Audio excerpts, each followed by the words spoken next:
All right, my friends, you're either a beginner or beginning your improvisational journey. You want to learn how to solo on the guitar. These are all of the things that I wish I knew when I was starting. What I try to tell people that want to start this journey or join our mentorship that are not there yet. I'm going to try to tackle as much as I can. We're going to go into technique, how to use the pentatonic, the structure for using the pentatonic we take on into everything that we learn, up until an advanced level. And if we don't know these fundamental ways of learning and using music, music is a language, the guitar is just the voice that we're speaking or singing that language through, then we're not going to get better at all. We're going to be stuck spinning our wheels. I have worked with clients that have done that for decades. I mean, decades, not just a couple months, not just a couple years. Okay, so let's just get you on the fast track here from the beginning. If you don't know, my name is Ryan. I have helped hundreds of guitar players in the last 21 years now break past this pentatonic, blocky, going nowhere, boring, meandering solos, and really bridge the gap between their creative ideas and what they are able to play. If you would, hit subscribe and that bell notification to get more videos on how to make your guitar playing better. Let's dive into it. I'm going to be looking over here a little bit, right? I have all the bullet points of the things that I want to say.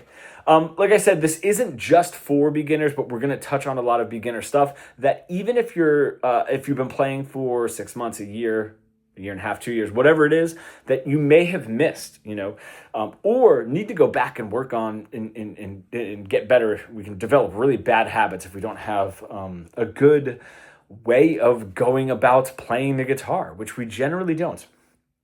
So the first thing I want to do is go into the pentatonic, then I'm going to go into some of the technique stuff. So, if you're playing your bar chords, you got some open chords, you can maybe play a couple of notes of this pentatonic. It doesn't sound very good. It's probably as far as you would be to really get the benefits of this lesson. So let's jump into the pentatonic. Now I have a PDF of the spelling. It is numeric. There is a reason that we're using numbers. And the reason is we don't have to know the actual notes. Like if I'm playing this A minor pentatonic, it's A, C, D, E, G, and then the scale starts over again. A, C, D, E, G, and keeps going.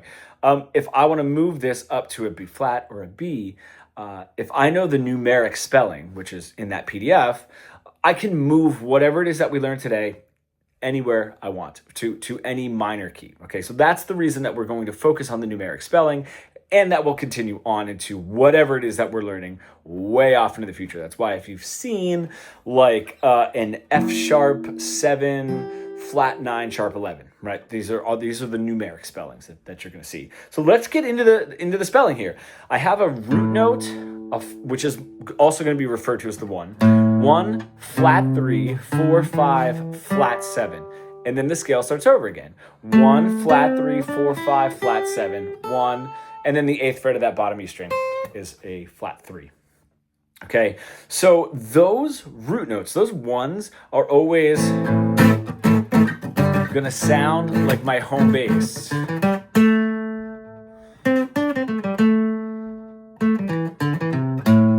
right, so that's the first thing to consider when we are playing this minor pentatonic, is starting to notice that, these notes have meaning and we're not just going to be playing randomly. Now, the problem is, if you're starting in this minor pentatonic and you're learning it as those dots on a diagram, if you're playing it up and back, there's nobody to tell you that there's more. In fact, you've not even really scratched the surface. You just know where to put your fingers right now.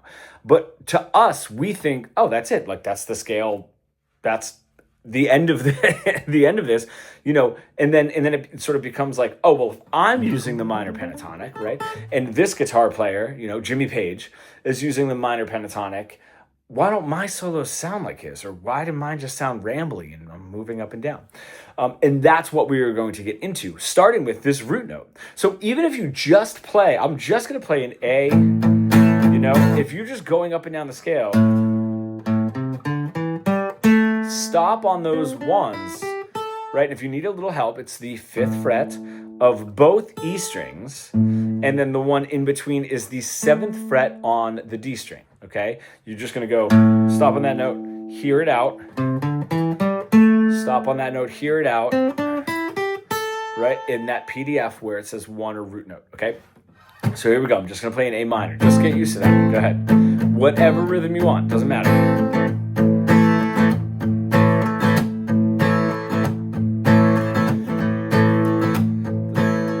Nothing fancy at all. Really focus on the notes. You can hear it like sounding nice. It sounds kind of sweet. There's a sweet home bass kind of feel to it. Cool.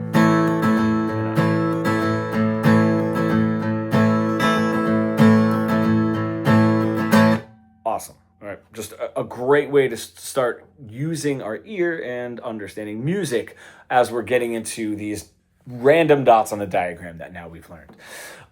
When we're looking at a wild shredder, lightning speed, but sounds really awesome, someone like Joe Satriani or Steve Vai, they can create music with just a couple of notes. Therefore, the more notes that they add, the more musical options they have. It's just like if you found a really great painter and you only gave them like primary colors, they're going to be able to do a lot with it, rather than if you gave them a huge color palette, then they're going to be able to do even more with that. We need to do a lot with a little. And the best part about this is we won't get overwhelmed. This is where we get that rambling up and down the scale. Man, why does it just sounds like I'm practicing the scale up and down, and we kind of are. Let's section this off and try to create a little bit of music rather than just rambling up and down the scale. Okay, so if I take my bottom 2 strings here, okay, 8th fret to the 5th fret on my bottom E, and then 8th fret to the 5th fret on my B, my 2nd string. If you look at the spelling, what I have there is a flat 3 and then my 1, my root note, and then on the B string, a flat 7 and then a 5. All right.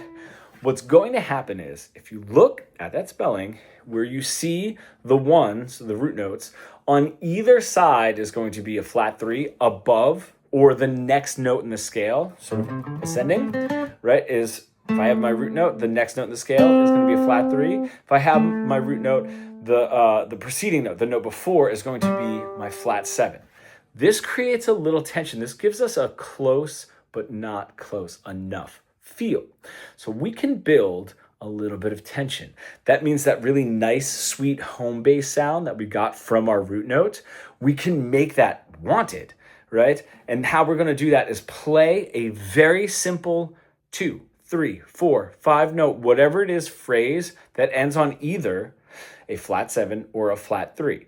Now, in this case, we're just sectioning off these bottom 2 strings. So we only have the 8th fret and the 5th fret on my E, the 8th fret and the 5th fret on the B. So let's just do a simple, easy. I'm going to start here on the 5th fret of my B, and I'm just going to go up to the 8th fret of my E. That's it. Now that ends on my tension note, right? Brings a little bit of an emotional arc up if you play it against the backing track. I'm going to play the exact same thing and then just add my root note at the end, okay? This is giving me a little bit of tension. It's like, oh man, I really want that root note. There it is, okay? This is a call and response. We're starting to develop a little bit of an emotional arc in this sort of storytelling. We can take this same idea all around the pentatonic. I recommend doing it in two string sections at a time, which I'm going to go over right now. I'm not going to just throw you out there and make you do it. And getting really used to it. The thing is, we want to be able to do this over and over and over. We want to get really good at repeating what it is that we're doing. So let's do another one. All right, so I'm going to start here on the 5th fret of the B string, 5, 8, and then I'm going to go to my E, hit that 5, which is the root note, but then go back to the 8th fret on the B. That's my flat 7. Gives a little tension. Play the same exact thing. Cool. Now I can play the first one.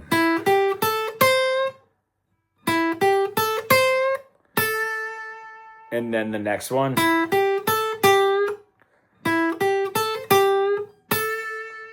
Starting to get tension, resolve, and then another tension and resolve.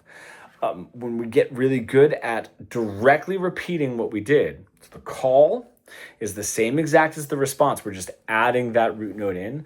We want to really develop this repetition and our ability to tap into that repetition is really how I should word it. We want to be really good at that. The reason is what we don't want to do as we move forward and forward and forward in our improvisational journey is be playing and forget what it is that we just played or forget what it is that we just said. Think of it like a conversation, right? I was an elementary school teacher for a while. I likened it to a kid tugging on your sleeve and just blurting out random, right? Hey, I won my baseball game. Guess what Jamie did today? Guess what I had at lunch? Like nothing has anything to do with what was said before, right? It's just completely random. If we get really good at knowing what we said before, we can carry this conversation forward. This starts with direct repetition. I want to bust a myth right now. That is when people come to us and they say, hey, my solos sound really repetitive and boring. It's usually this.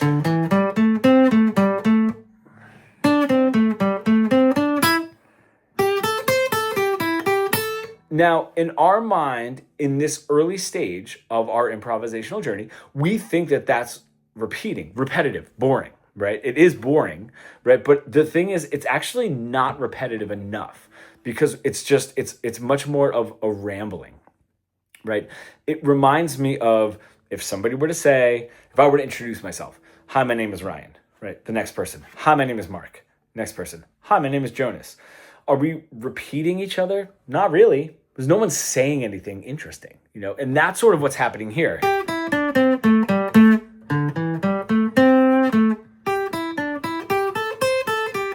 There's nothing interesting happening. Now, if I said, hi, my name is Ryan. Wow, I didn't even realize that I went to school here, Now, if the next person says, hey, my name is Mark. Wow, I didn't even realize that I went to school here, Now we're definitely repeating.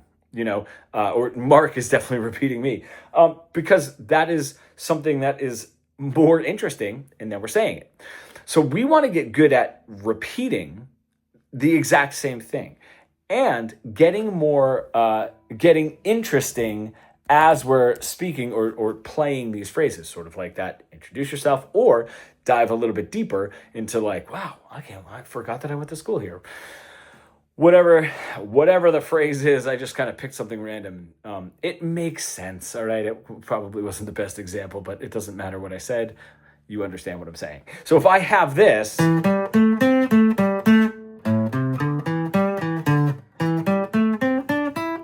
I'm not really repeating. If I have this,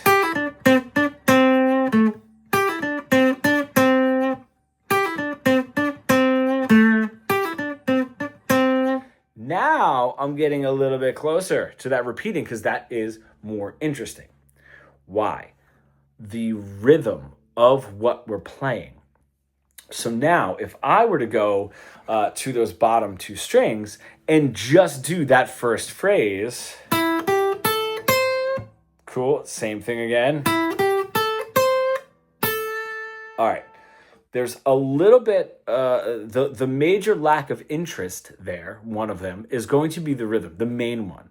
Can we mix that rhythm up? All I want you to do, don't worry about a backing track just yet, okay? All I want you to do is think of long, short for the notes, okay?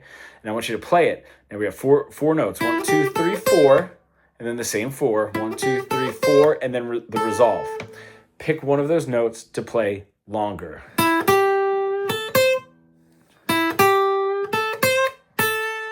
Cool. Pick another one.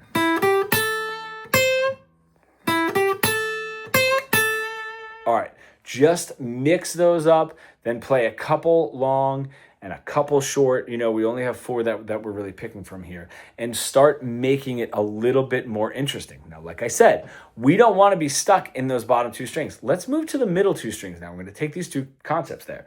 I have, if you look at the PDF, if I'm starting here on the 5th fret of my D string, the 4th string, on that 5th fret, I have flat 7, then my root note, right? Frets 5, 7, and then frets 5, 7 on the G string, which is my flat 3 and a 4. So now I can do the same idea here. I'm just starting on that 5th fret of the D string and just going up and and then ending on the 5th fret of the G. That's it. That's my flat 3, if you look at the spelling.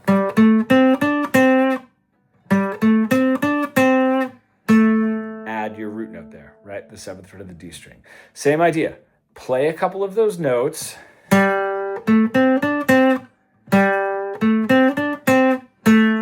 Cool.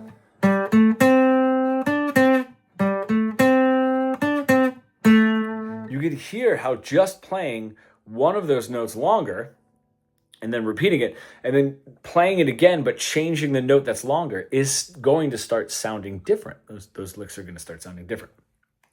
Now this taps into 3 of the main things that when we're doing this, we are super, super afraid of. This goes back to my solos just sound like I'm meandering or practicing scales. I put a backing track on, right? And that's all it sounds like. Right, going nowhere. The reason is because of the 3 things that we are afraid of that I want to say right now that we're sort of diving into. Number 1 is repetition. And this is repetition in a micro and a macro way. I'm going to get into the micro way. We've been tackling the macro way. Okay. It's also space. We've been tackling space. We're deathly afraid of that in the beginning. We think we need to fill everything in, but this leaves some space for that phrase. We're not going to know it's a phrase if we just keep rambling. Again, space. Let that space happen. We need that breathing room, okay? So we're talking about the repetition.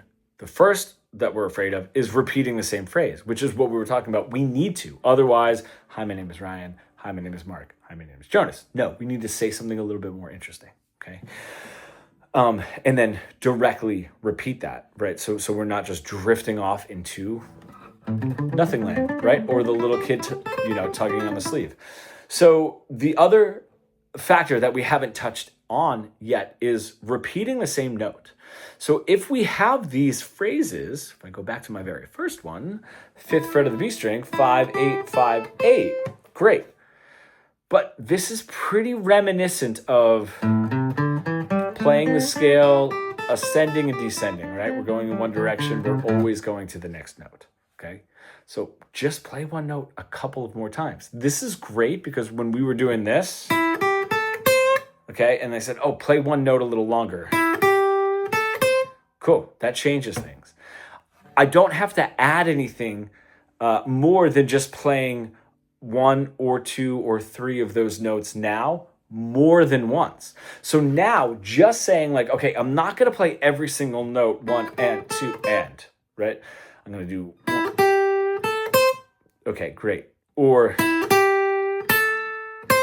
now I played that one longer and the note that follows it a little bit longer. Okay, great. Now I'm messing. But the thing is, I'm still only dealing with 4 notes, right? Where in this case, if I start playing a note more than once, I can have more note options, right? But not more tones. My tones are still just the 5, flat 7, 1, and flat 3. But I could do...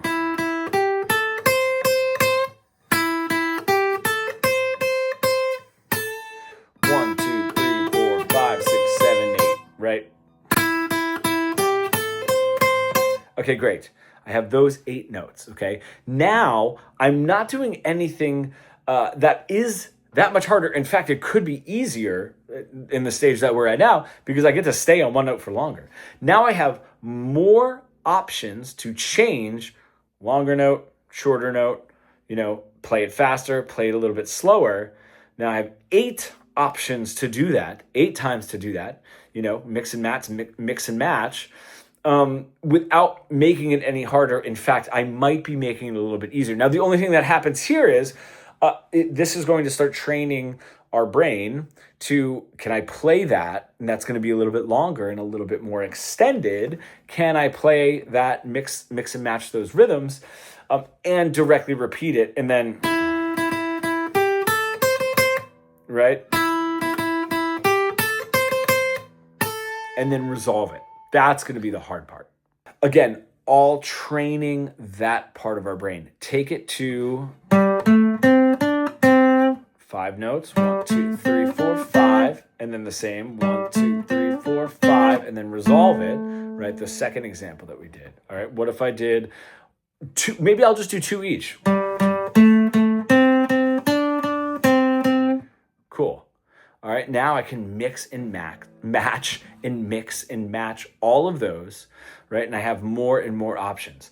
The longer these phrases get, the harder it's going to be to keep track of them, which is why we're training that part of our brain to listen intently to what we just played. Okay, a quick example. If I jumped out to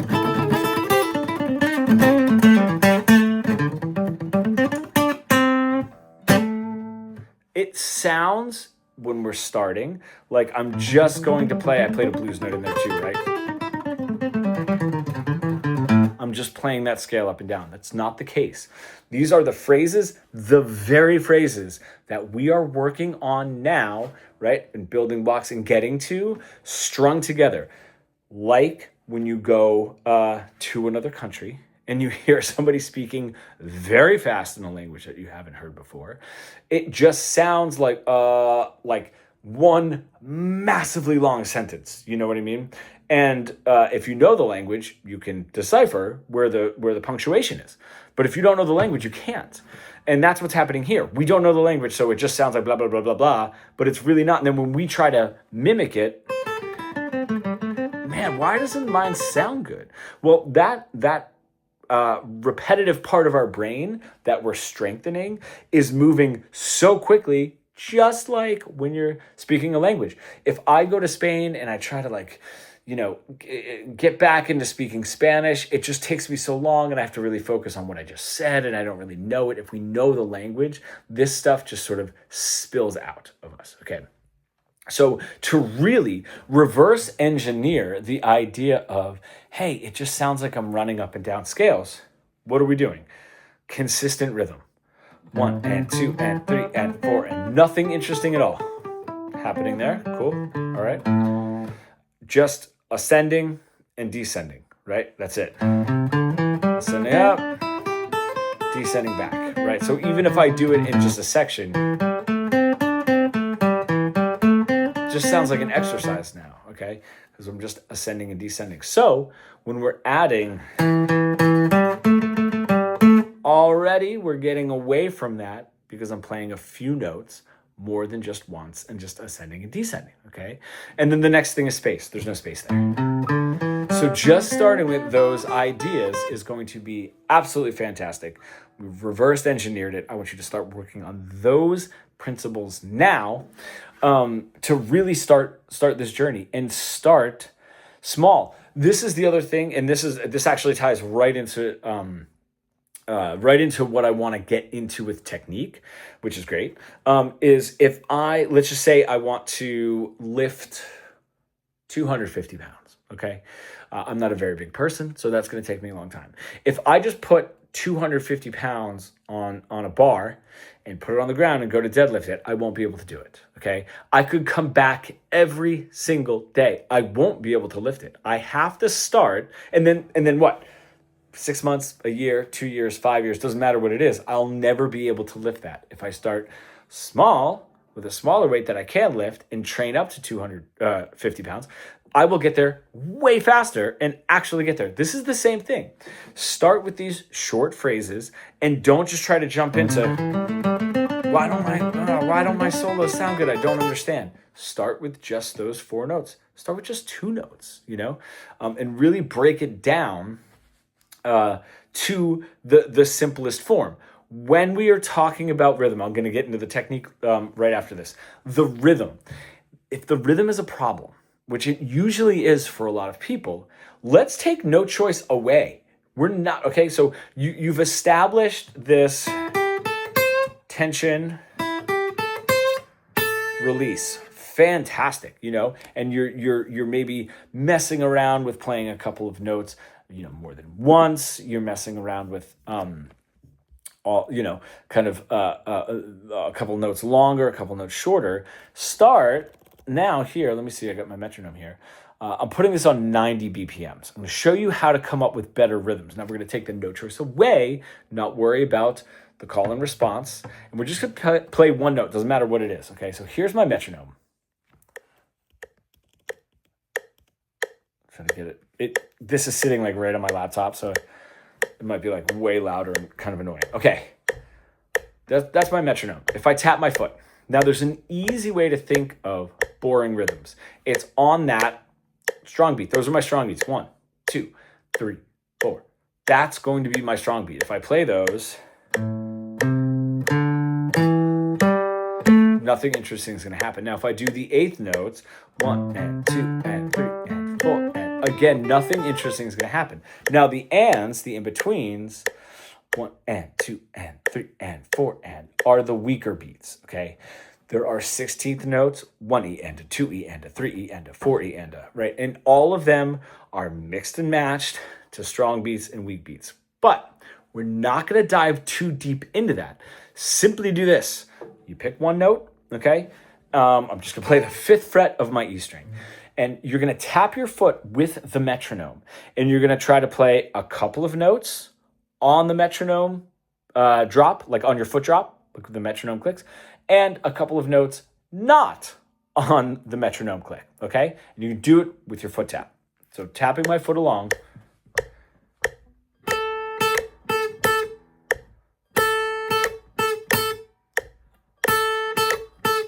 Okay. A couple of those notes were on the foot tap. A couple of them were not, all right? That's how we're going to create better rhythms. Do that over and over, you know? Another one. 2, 3, 4.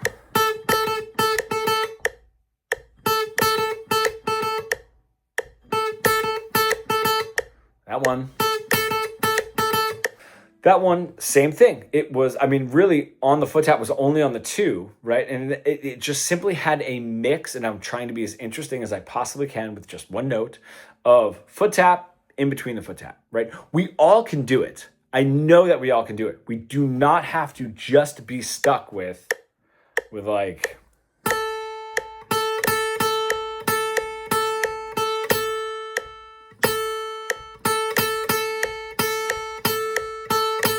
right? Interesting? Yeah, right? It's just it's a little too on the 1 and 2 ands, right? There's nothing mixed in. I know if we pick one note, even where you are right now,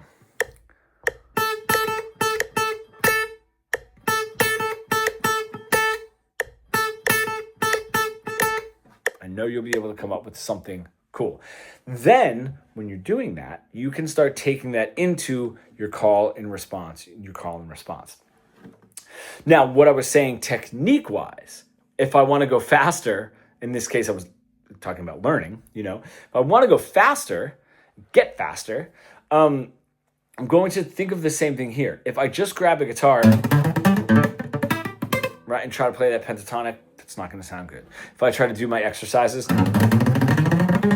I'm not going to get any faster. What I have to do is play clean, get every note to come out nicely, and then build that speed up. Otherwise, I will never get there. It's just like I'm lifting, 250 pounds. So I really want to go through a very important part of this, which is most likely we are training with weights on, running with ankle weights, right? And these ankle weights can be 5 pounds to like 50 pounds. I've seen people grab the guitar and go like this. Now, there's a reason we play that hard and add that much muscular and tension. The thing is, if I take a beginner guitar player and I put their brain in my body and played that, I mean, it would feel like nothing. It would feel like nothing. And we like, whether it's, swinging a bat, hitting a hammer down, whatever it is, we like this sensation of a feeling, right? And this is that, okay? And we can really feel it. The thing is, we want to go down to what I call the 0 point. We want to get as light as we possibly can with both hands, okay? When we don't, we come in way too strong. If you build up this idea of playing too strong, it is going to affect everything you do. Like I said, it's just going to be like everything you do is going to have ankle weights, right? So you're not going to be playing to your full ability, just like this. Right? It's just not going to sound good. We want to build from this 0 point and get faster and faster. A perfect example of this is, and this would be mostly kids, although I've had people, my age that are learning the guitar, or even friends of mine who aren't learning the guitar, do something like this. But if I want to play faster, I can do this. I'm drilling in, man. I want to get a little bit of feel. I want to play a little bit louder. If I want to go fast, I need to go relax, right? And start from almost nothing. And when somebody grabs a guitar and they see me do that, or if I do it at a show or something, it looks a little bit like this to them. Okay, I can play. That's what they do to go faster, right? We want to do the opposite. We want to go down to nothing. The only thing is, when we go down to almost nothing, there is nothing there because we've never used these muscles before. If somebody is not there to show this to you, this could seriously hinder your guitar playing. So this is what I want to do, an exercise. I'm doing it with my phone right now. I can see me, so you can do it with your phone. You can do it with a mirror, but you're just going to play. Now I anchor those two fingers here, and then I even do a palm mute, which means I put this part of my palm here, that palm mute, but I'll move it back so it's not actually touching the string. It's like touching the bridge, okay? What that does is it takes this musculature away. That elbow is not made to make tiny, light movements. We want to get that elbow out of the picture, So nice and easy, nice and light. You can see I'm barely moving that pick any further than it needs to. Best way to do it is just go really soft. Cool. Same with this. I had to untrain a guitarist who'd been playing for a while. More of a beginner, just kind of like a bonfire guitar player. But it was just so much tension that it was actually like really hurting. Wrist, forearm, the whole deal. So the exercise that I showed this particular person was, listen, as soon as that buzz goes away, that's the only amount of pressure that you need to press down. Now, we're going to press more than that, but we can train to get as close to that as possible, so at least that becomes comfortable. So what I want you to do, a 1, 2, 3, 4 exercise, right? You can do whatever you want. I do it like 1, 2, 3, 4, 1, 2, 3, 4. I do it on this first fret, and then I go back down again. I move it up to the second fret. I do the same exact thing on the second fret. I do the same thing on the third fret, all the way up to the 12th fret, and all the way back down again. It's the first thing I do when I grab the guitar, okay? The goal is we want to do this really, really lightly. Let's just say, like, sometimes reaching down here is hard, especially for more of a beginner. So let's move it up to the 5th fret. You can see that we're not reaching, and it's a little bit more in line to our elbow to shoulder, right? So here on the 5th fret, we're just going to do 1, 2, 3, 4. Just play nice and light. Go really slowly. Make sure every note's coming through. Okay? Don't go too fast. Every note to come through, you're going to notice going down is much more difficult. You might get, right? You might get some sounds like that. You want to make it as clean as possible. Do this over and over as lightly as possible. The more you do it, the better you will get. It's not fun, but it'll make the things that you're doing more fun because you're going to be able to do them well, and that's what I tell people. Do that a lot. Do it a lot. Now, when I'm playing, I dip in and out of that. I play a lot louder than that. The thing is, when we're using those small muscles that we're doing like almost at the 0 point, and then we add to it, we can come back. If I'm just doing this, I'm getting really tired really quickly. I'm overexerting, and everything that I'm playing is so much more difficult than it has to be. So this doesn't even sound good, where if I want to play cool, if I want to play loud, still have the control because I'm using the appropriate muscles, right? So I want you to do that exercise, and I want you to do it a lot, and I want you to take it into your playing. Can you do the pentatonic that way? Up. Make sure you're alternate picking. Always down, up picking, okay?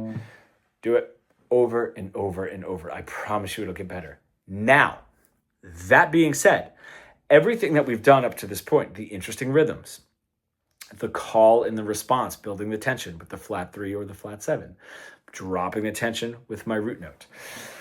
Now we can start adding volume into that. So if I just have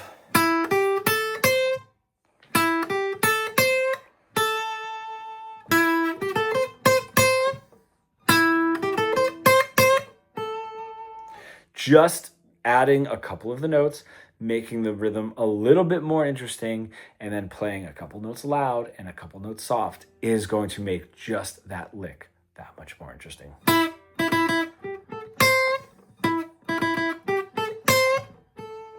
Right? Pick and choose, deliver it, do it with intention. Okay?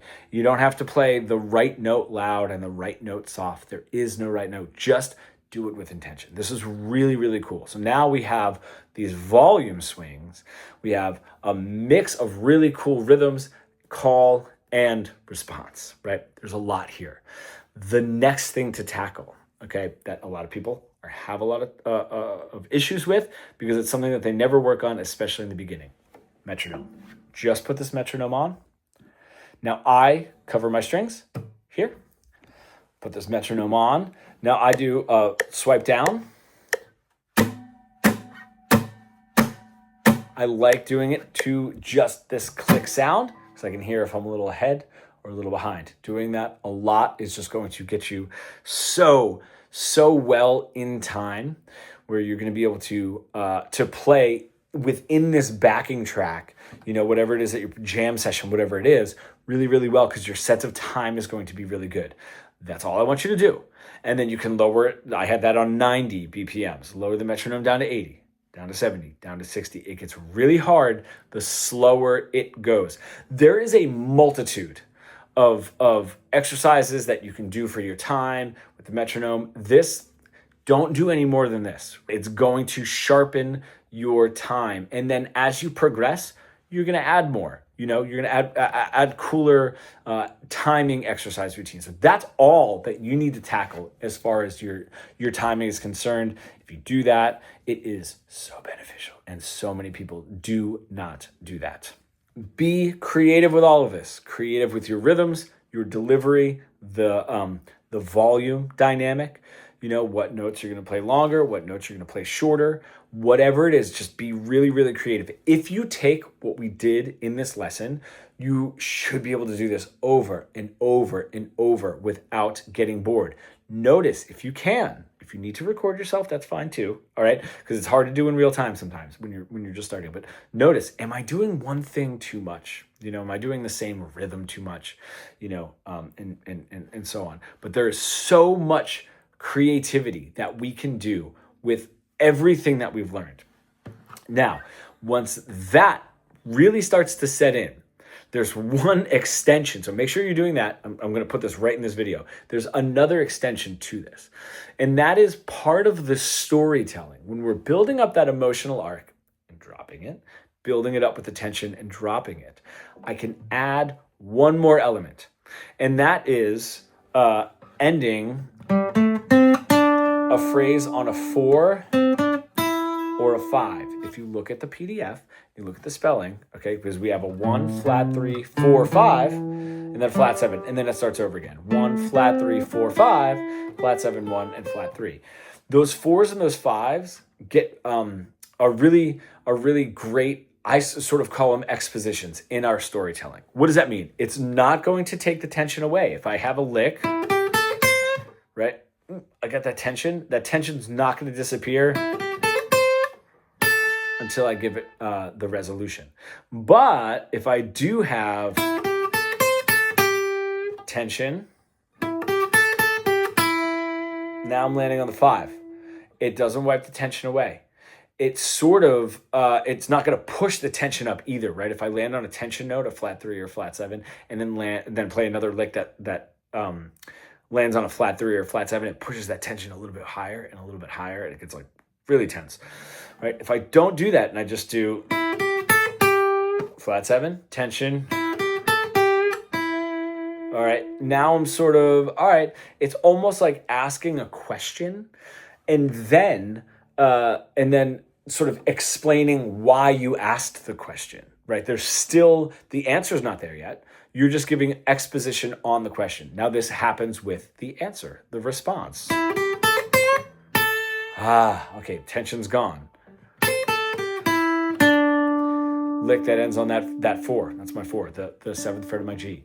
All right, I'm not building tension, right? It's explaining, giving exposition to the answer. So now we have tension, resolution, and then exposition here in the middle, whether you're explaining what you're saying here with the resolution or whether you're explaining what you're saying with the tension. This is so much fun to get into a little bit of storytelling while you're improvising.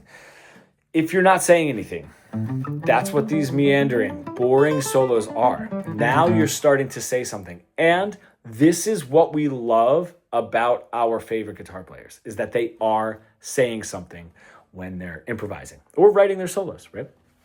So you're on your way now. So there's a lot to do here, and now you're mixing up the rhythms. The next thing, when you're starting to get into this sort of exposition and adding these neutral notes, the 4 and the 5 sort of tend to be neutral. They're not tension like the flat 3, flat 7. They're not resolution like the root note. As you're starting to mess around with this, when we were talking before about directly repeating, if you're constantly building up a tension and then the resolution and everything is directly repeating, that is also going to get really tiring, right? And really tiring for the listener. If they're constantly listening to the same 2 or 4 phrases sort of like over and over. So what we can do now is start playing our first phrase, What can I do? I know where I'm going to land, right? Because let's say I want to resolve that, right? All right, I just added a little bit more to it. I didn't do much, but I added a little bit more. I kept the beginning of that phrase was the same and just put a little bit more at the end for the resolve. Now what we're doing is we're not just changing, we're not playing 2 identical phrases, call and response, and then 2 more call and response. We're changing them within the call and response, okay? Which is really cool. As long as you remember what you just said, right, and you're trying to respond somehow to it, we're going to be telling the story. If you find yourself making too many changes too often, that's where it sounds rambly, right? And then if you're sort of saying the same thing over and over, that's when it's going to sound repetitive. Think of it like this: somebody asks a question. Hey John, are you here? Yes, I am John, I am here. That's the call and response right there. But if I have, hey John, are you here? Yeah, I'm here, but I'm not really sure where to sit. Okay, answers the question, but there's a little bit more to it, right? It's a different, it's not a direct, repetitive answer. You can start messing with this. There are really, really cool ways, just small little things that we can do. A quick reverse.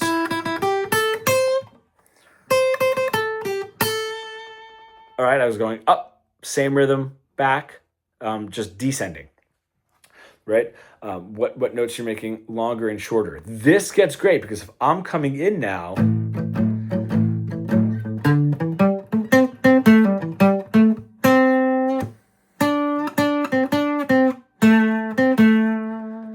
those 2 phrases don't, on paper, have much to do with each other. It is a tension and then it was a resolution phrase. But because I'm not forgetting what I just said, I'm able to move that story forward without directly repeating it, okay? The only way that we're going to be able to get there is by starting with easy, direct repetition like we did in the beginning of this video, making all of those small changes, and then winding up in a place where we're never losing track of what we just said. And this is what your favorite guitar players do. I love it. This concept goes on into other modes, jazz, metal, whatever it is, right? This is the foundation, the building blocks to becoming a great improvisational guitar player. Don't forget, improv is just composition on the fly. So if you're writing your own solos, it's the same thing. You're just doing it sort of like a rapper, freestyle, or writing everything down in a notebook and taking that into the studio. So all of that being said, doing this, you're getting yourself set up. What you should notice is that what you thought, the scale sort of up and down, oh, I got it. I can play the scale. That's it. That's the minor pentatonic. Boom, we are done, right? Is that we have barely touched the surface. And then now that we're in this lesson, we have still barely touched the surface. There's a whole ocean that is happening under here. And always uncovering the why is going to be really beneficial. I know for some people that are watching this, these are great points. You're going to keep working at them. It's going to be great. You have barely gotten past the surface of what you're going to be able to play if you keep moving this this progression forward, right? And on into even the other positions of the pentatonic. If I have this position of the pentatonic and I go to my second position, do I know how to use that? I should be able to create the same music